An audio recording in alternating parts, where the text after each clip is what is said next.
All right, gang. The gate was 10.1 million tonight, 18,869 sold out. Fight of the night was Gaethje, Fiziev.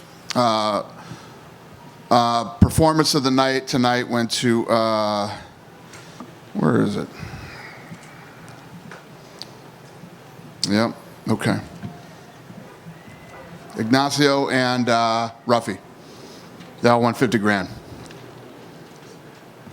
A tactical battle, we'll say, in the main event. Yeah. Crowned a new champion tonight, though. I guess, can you give us your initial thoughts on the main event tonight? Yeah. It was, not what I expected. I expected a lot more shooting, expected a lot more exchanges. Yeah.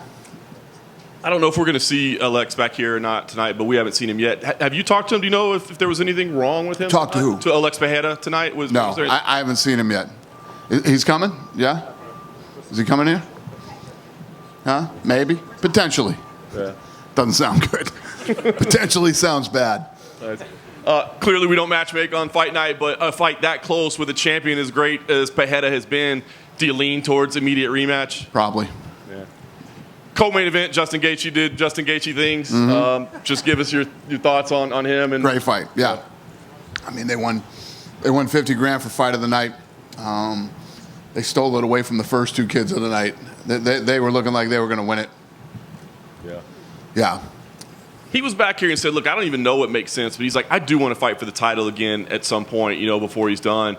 Do you feel like at this point in his career, he's still on a potential championship trajectory? I mean, what's he ranked right now? 4th or something, right? 3rd. Yeah, 3rd. There you go. He's still the number 3 ranked guy in the world. So the odds of him getting a title shot are pretty good. Yeah. I haven't seen this. I saw a lot of people complaining on X Twitter tonight they couldn't buy the pay-per-view. Did that make it to you? Do you know? Yeah, yeah, it made it to me. Yeah, they were having problems buying it on ESPN Plus. I don't know what happened with their platform tonight, but yeah, there were a lot of pissed off people. Yeah. Couple outside of tonight. Obviously, you're making big news in boxing. The announcement was finally made. What can you tell us? I'm just curious, like, what you see your ultimate position as, right? Like, the UFC right now is the dominant brand in mixed martial arts. Do you see being able to be the dominant brand in boxing, or is it more like we're a player in boxing along with the other entities out there? It's a good question. I would say yes, that Sheikh, Turkey, and Saudi are the dominant players in boxing right now. And basically, I'm going to run and manage the business for them. This is not an easy business to be in. I mean, you guys have seen over the many years that I've been doing this, a lot of people have tried to get into this sport and into the fight business. The fight business is looks like a very fun business to be in until you actually start spending some money and getting in here and doing it. And I think that the Sheikh Turkey and his crew found out quick that it's a lot tougher than it seems, and came to me and wanted to work out a deal where we run the business. Nice. When do you teach him have we made that announcement yet? If we do, you'll know when we're ready. He seems to be leaping ahead and kind of revealing all of your news before you're ready. Yeah. Listen, I'm trying to get him to pump the brakes a little bit, and we don't just lay it all out there. This whole press tour that we did on Monday was to announce the deal.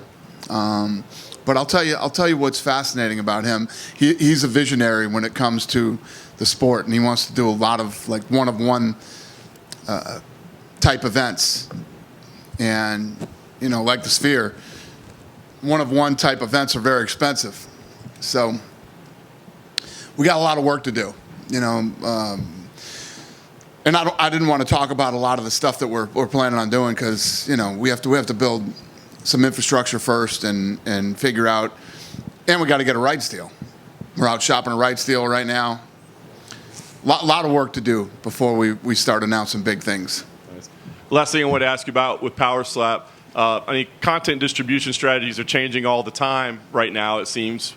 Why YouTube? Why is that where you picked to put it? And do you see that as a long-term solution for Power Slap? Well, I don't know if it's changing. You just have, when you think about the world right now, you have all these different sports, not just in the United States, but all over the world, battling for content rights. And if you look at combat sports, even Sheikh Turki, with the money that he has and the money that they've been spending in the sport of boxing, they don't have a big rights deal either. So sometimes you got to get creative.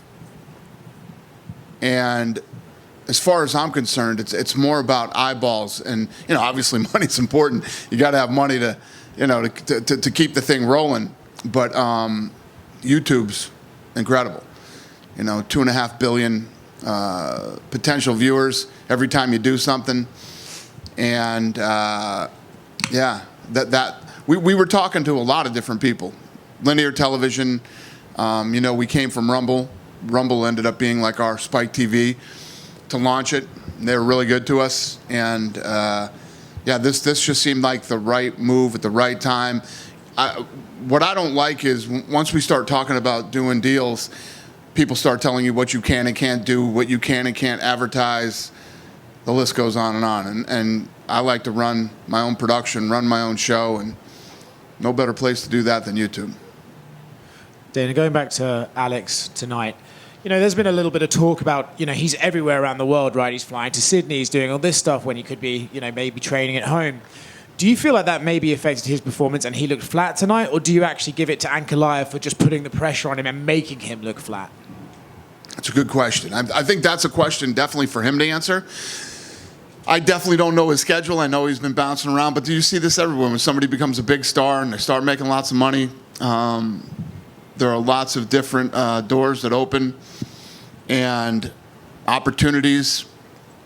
But there's no doubt everybody knew that Ankalaev was going to be a tough fight for him. Everybody knew that this was going to be probably the biggest challenge of his career. I wouldn't take anything away from Ankalaev and the pressure that he put on Alex tonight, and kept pushing forward. Even in the fifth round, I was listening on the headphones. Alex's corner was saying, "You got to go after him this round. You have to let everything go. You got to let your hands go. You got to try to take him out." There was a lot of talk before this fight from kind of mainstream media that Alex John would be the fight to make. But do you think tonight shows that actually Alex is still pretty new in MMA and it's John Tom was always the fight and that's the fight that you still want to make? When you're trying to ask a guy, to move up 2 weight classes to heavyweight and take on the greatest of all time. I think we all agree with that in this room, right? There's still tough guys to fight in the light heavyweight division. I believe in moving up after you clean out divisions, and this division wasn't cleaned out yet. Going back to is it TKO boxing? Is that the official name? Well, that's the sort of, we're putting a pin in that one right now. But yeah, that's what I like and want, but we'll see. Right. When you talk about the business of boxing, one of the biggest issues in it is that the guys who are in boxing can't get on and they never do deals, and it took Turkey to come along with money to basically make them work together, right? So with that respect, when you've come on to do this for Turkey, do you almost have to cut out these other guys because they're just going to make your job harder, right? If you're having to negotiate with every promoter in the sun, do you have to come out and eventually just get rid of these guys, lock them in Alcatraz, like Turkey said, and just do it yourself? Yeah. I don't know. I'm more focused on, if you think about the UFC when we bought the company, we had 3 letters, the old octagon, and 12 contracts. We had to build the thing from the ground up. I think that the sport of boxing is so broken, it needs to be built from the ground up again. And that's what I'm going to focus on doing. He's got some commitments over the next 18 months with a lot of guys and a lot of fights and a lot of different promoters, but I talk a lot about USA's Tuesday night fights. They put on like the best up and coming fighters all fought on that show and then became big pay-per-view stars. That's it's the same thing that happened with the UFC. We started on Spike TV, we built stars, and they became pay-per-view stars. I want to do the same thing with boxing. So is there a world where you're on stage with De La Hoya and Bob Arum one day, all playing nice? Let's hope not. I would never say never, but that is not what I plan to do. Dana, Yeah. backstage after the Sydney pay-per-view, we talked. There was a lot of young lightweights that won on that card. A lot of people making their debuts. There was 2 more today, in Rufi and Ignacio, that got the bonus. It just seems like there's this huge new wave of lightweights that are just kind of surging up at around the same time the top 15 seems at the tail end of their career. So just what do you make of this new rise of lightweights just around the world right now? What do I make of it? I think it's great. What's your question? I think it's awesome. Yeah. Is that the answer to it? Sure. Jalen Turner said he's probably going to retire after this performance. He's only 29 years old. Have you had a chance to talk to him? Yeah, he yelled it through the cage to me, and I said, yeah, all right. Well, I let the truck know that he was going to retire, and then I think somebody talked him out of retiring in the octagon tonight. I don't know if it was Bilal or who it was, but yeah, you know how I feel about that. Usually when you start, very rarely do I disagree with somebody when they feel like they want to retire. You announced Robbie Lawler going into the Hall of Fame. It seems like that was obviously a no-brainer. Just what can you say about Robbie and why now is the time to induct him? Yeah, I've had a great relationship with Robbie, pretty much his entire career and most of mine. I think I saw him fight in Hawaii years ago, and then, he was young, but I still wanted to sign him. And, to see what he's gone on and accomplished in his career and his life, it's awesome, and it couldn't happen to a better guy. And last one for me, I'm sure you've heard this, but the Josh Van fight, it was the first time in UFC history 2 fighters born after 2000 fought each other in the UFC. So I'm curious, did you know that? And now you got millennials fighting. I did not know that, yeah. Dana right here.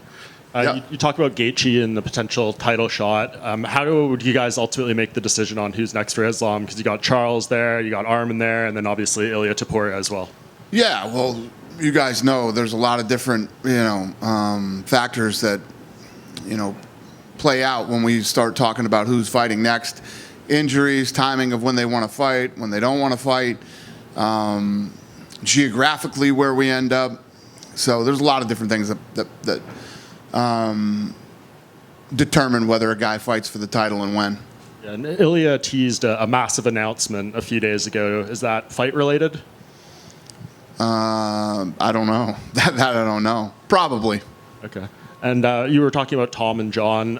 Tom released that video blog a few days ago on the train where he was saying like John's side is holding up the fight. What is he referring to there? Well, I think that, listen, John Jones definitely wants to fight. Just when and where is what we're working on now. Do you feel confidence? I think you said John. I'm very in confident summer on first that fight happens. Yeah. Summer. Yeah. Awesome. Dana, right? How did you have the main event scored? What's the question? How did you have the main event scored?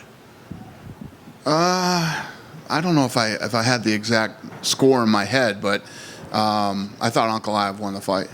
Gotcha. I wasn't like shocked when I heard the decision. Gotcha. And talking about Rufi with that amazing knockout, you got him, John Silva, Carlos Prates. Like, do those guys on Tuesdays when you guys do matchmaking, like, you look at those names and be like, yeah, we got some fun fights coming up for those guys? Yeah. I mean, we have a whole. We added this whole part of the board. I have all this stuff on the wall. I like it all on the wall. We have this whole thing that we just added to the wall with all the up-and-coming guys that we liked from the Contender or guys that come off, a night like tonight. And we keep them on the wall to keep them top of mind. And so, yeah, the answer is yes. On the broadcast for UFC 314, Yair Rodriguez and Pitbull are now on the prelims. Is that just to get the most eyeballs on that fight because it's going to be probably... We really don't determine that until we get closer. We start moving stuff around a couple weeks before the fight. So that's not definite. Did you watch the Tank Davis boxing match? Mm-mm. I didn't see it. I was somewhere. I don't remember where I was, but I've only been home it's like my 17th day since Christmas that I've been home. But I was somewhere. I don't remember where I was, but I didn't watch it, no. Gotcha. And then finally, talking about Turkey, want to do one-on-one events. What's your take on this New York Times Square boxing event that's going on with like Ryan Garcia. I think it's incredible. I mean, to rent out Times Square and every billboard in Times Square, and it's insane. I think it's brilliant, and definitely one of those one-of-one type events. Would you do that? What's that? Would you do that? Would I do that? I did the Sphere. You don't see too many people jumping in to do the Sphere right now. I thought more people would try to do it after we did. Yeah. Thanks. Dana, right yeah. here. Dana, I mean, you had the UFC pay-per-view headlined by your Fighter of the Year. You had Power Slap this week. You had the Fight Pass Invitational with Jiu-Jitsu. Now you've had this big boxing press tour. I mean, can you just, what is your week even like? How do you even manage running all of that just as a businessman? Yeah, it's been interesting. I thought I was busy. I didn't realize what busy really was until the last couple of weeks. But yeah, we're gonna. I think I told you this to you guys before, but we're gonna invest like $10 to $12 million into jiu-jitsu over the next year. So we're gonna go big on that. We're obviously going big on boxing. We're gonna continue to do what we do with the UFC, and then switching Power Slap over to YouTube is I told you guys 2 years ago. Watch what happens to Power Slap in the next 2 years, and I'll say it to you again. Watch what happens to Power Slap in the next 2 years. We see you so, obviously in attendance at everything. Obviously, you're the face and the front man for so much on top of running the business. At what point do you say, I got to find someone to pass a few of these things on to? We're going to find out this year. This year is going to be we're going to find out this year. We'll see. We'll see how long I can run this hard. Come on, Gary Brecka. Dana, off to your right here, mate.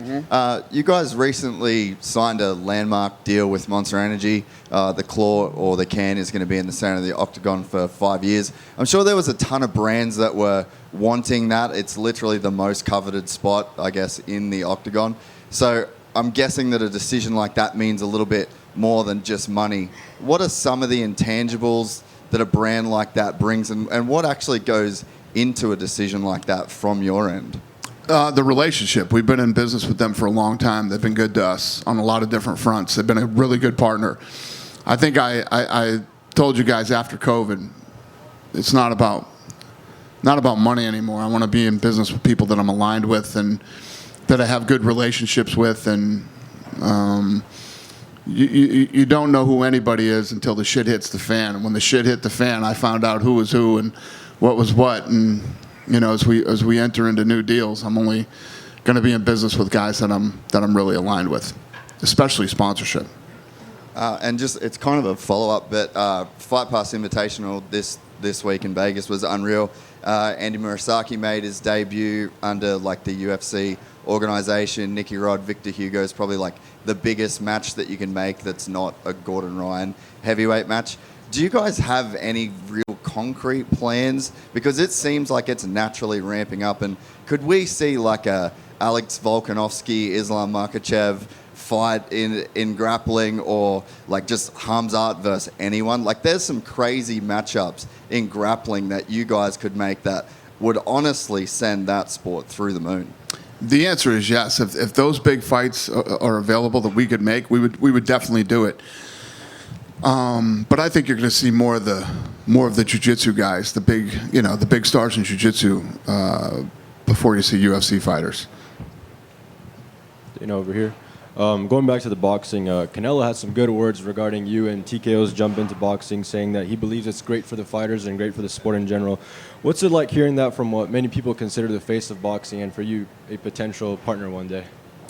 Obviously, to hear that some of the biggest stars are excited that we're getting into the sport is obviously a good thing. Definitely not a bad thing. But like I said, and I'll say it again, we got a lot of work to do over the next couple weeks. I got a big boxing meeting on Wednesday, so we'll get a lot of. And not to mention the fact that I've talked a lot of shit about boxing for the last 25 years. So I got some shit to do. I gotta get to work and figure out not just the infrastructure. I'm gonna work out on Wednesday who we're gonna hire, who we're gonna bring in, start building a team like we have with the UFC over the last 25 years, and now I got to do that for boxing. I already got the office space over there, and time to start filling it. I was going to ask, how do some of those conversations with those boxing people look like nowadays, just kind of given the history you've had with the sport? What's the question? I said, how do those conversations look like with people from the boxing industry now that you're in it, just kind of given the history of what you said about the sport before? As far as the boxing, you mean the other promoters? Yeah, just people. I mean, it's the same as it's going to be the same as it's always been. There's guys that I like and guys that I don't like. I would imagine that I will continue to like the guys that I like and continue to dislike the guys that I don't like. So I'm sure none of that's going to change. Awesome. It'll probably get worse, if anything. Last one for me, the fighting nerds were brought up, obviously, with Rufi's amazing performance tonight. Jean Silva and Carlos Prates received a loud pop at the press conference this week. What can you say about the rise of their gym in general this past year, and do you think these guys are the potential next superstars in their respective weight classes? The fighting nerds have been brought up. Yeah, Carlos Prates, John Silva, they're really getting a lot of pop during. They were trending tonight on. We follow all the trends that happen on social media, and they were trending tonight. They were one of the big trends on social. How do you feel about that gym having such a rise so quickly? Yeah, listen, I love it. Anytime a gym or a specific group, a team, whatever you want to call it, or a fighter starts to, people start to take interest and become excited about them, it's exciting for all of us. Love it. Dana, back here. Yeah. How do you sum up what we saw out of Alex's title reign over the last year, what he was able to accomplish in comparison to the other great light heavyweight runs that you've seen? Yeah, I think that the story of him and Israel Adesanya is incredibly fascinating. These guys that come from kickboxing and were able to come to the UFC and dominate the way that they have, and the story between them, it's fascinating. It's like it's nothing I've ever seen before in the sport. Yeah, very cool. Yeah, thanks. Back here, Dana. Yep. Way Hi. over here. Hi. Hey.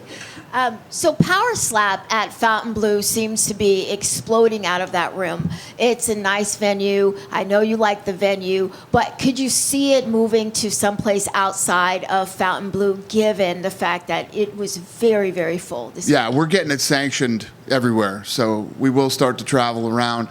We just did one in Saudi, which the one in Saudi did so well that we ended up signing a deal the next day for 4 more this year and 2 more next year. So, yeah, it works really well at Fontainebleau. I guarantee you when they were building that place, they were never thinking, we'll have great power slap events over here. But, yeah, we love the facility. We love the room. The after party's fun, too. And, yes, the answer is yes. We're going to start traveling this around as the sanctioning continues. Though we got California, we got Texas. What else? Where's Hunter? What else we got? Florida, Jersey, Oklahoma. Yeah, the Oklahoma Commission was there last night at that event. 5 more pending. So. It's moving. Just one more for me. You had said this week and many times that fighting is in our DNA. If there's a basketball game and a fight going on, people are going to go and watch the fight. What is the DNA of the type of fighter that you're looking for the new boxing league? Because there's a lot of fighters in the world, but there's got to be is there a specific DNA that you're looking for in terms of guys that you are willing to sign right now? Well, just like any combat sport, you're looking for the most exciting and most talented up-and-coming fighters. That's what I'm going to be looking for when we launch this new promotion, I guess you'd call it. And like I said, we got to secure a rights deal with somebody, and then I want to match make like we do here. The best possible fights from the first fight of the night up till the main event, create stars and continue to put on, fights with the best fight the best. And like I always tell you guys, I sell holy shit moments for a living. That's what I do. So when you watch a boxing match on a Saturday night, hopefully we'll get 3 or 4 holy shit moments, and you're not upset that you stayed home and you watched our product. I have two. With TKO and UFC and even WWE under the same corporate umbrella, do you see creating like Super Bowl weekend type things, especially maybe in Vegas at some point, where you just have a whole combat sports week? I don't know. I am a big believer in what I've learned over the last 25 years of doing this is that when you have big events on the same night and people have already made the commitment to stay home and watch, they'll watch both. Like tonight, even in the back room before I came out, the Celtics played the Lakers. I was watching the Celtics-Lakers game and our fights, and I had them on the TV out there beside the octagon. So I was thinking more if you do like a Friday night, Saturday night, Sunday night, all in Vegas, like 3 different events. Yeah, I mean, we're already doing that in some cities already. But yeah, I mean, you could see us doing UFC and boxing the same night. And yes, obviously, Slap goes Friday and WWE could go Sunday. And yeah, the answer is yes. We're definitely going to do that. And the other one was Kash Patel was here tonight. I know he made some news saying there could be a deal between you guys and the FBI at some point. I guess, has there been any further discussions and where you are on that? What might that look like? Well, after he said that, my phone blew up. Everybody wants to be the trainers to the FBI now, so I got everybody. But he's dead serious about that. I talked to him about it tonight. Yeah, he's dead serious, so we'll see. We'll see how that starts to come together.